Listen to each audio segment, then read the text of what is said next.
आज है पापाकुंशा एकादशी। यह एकादशी पापों का नाश करती है। एकादशी के दिन जब हम व्रत रखें तो एक दिन पहले ही उसके नियमों का पालन करना चाहिए। एकादशी के एक दिन पहले ही प्याज, लहसुन और चावल का सेवन नहीं करना चाहिए। और जिस दिन हम व्रत रखें एकादशी का, तो उस दिन ना हमें झूठ बोलना चाहिए, ना किसी की बुराई करनी चाहिए। तो अब मैं आपको पापांकुशा एकादशी की कथा सुनाती हूँ।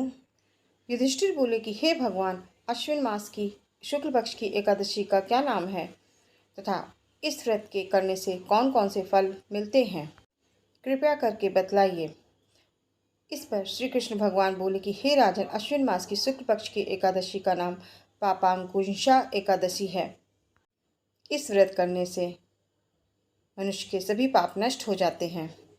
इस एकादशी के दिन मनवांछित फल की प्राप्ति के लिए श्री विष्णु भगवान की पूजा करनी चाहिए। जो मनुष्य कठिन तपस्याओं के द्वारा फल प्राप्त करते हैं, वह फल इस एकादशी के दिन क्षीर सागर में शेषनाग पर शयन करने वाले विष्णु भगवान को नमस्कार कर देने से मिल जाता है। जो मनुष्य शंख चक्रधारी विष्णु भगवान के शरण में जाता है, उसे यम यातना नहीं मिलती। जो पापी मनुष्य अनायास इस एकादशी का व्रत करते हैं, उन्हें यम के दुख नहीं मिलते। जो विष्णु भक्त शिव जी की निंदा करते हैं अथवा जो शिव भक्त विष्णु भगवान की निंदा करता है, वे दोनों नरक को जाते हैं।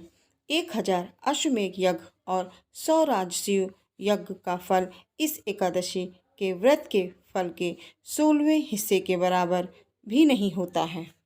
अर्थात एकादशी व्रत के समान संसार में अन्य दूसरा व्रत नहीं है। एकादशी के समान विश्व में ऐसी पवित्र तिथि नहीं है। इस एकादशी के व्रत से मनुष्य को स्वस्थ शरीर और सुंदर स्त्री तथा धन धान्य मिलता है तथा अंत में स्वर्ग की प्राप्ति होती है। जो मनुष्य इस एकादशी के व्रत में रात्रि में जागरण करते हैं, उन्हें बिना किसी रोग के स्वर्ग मिलता है।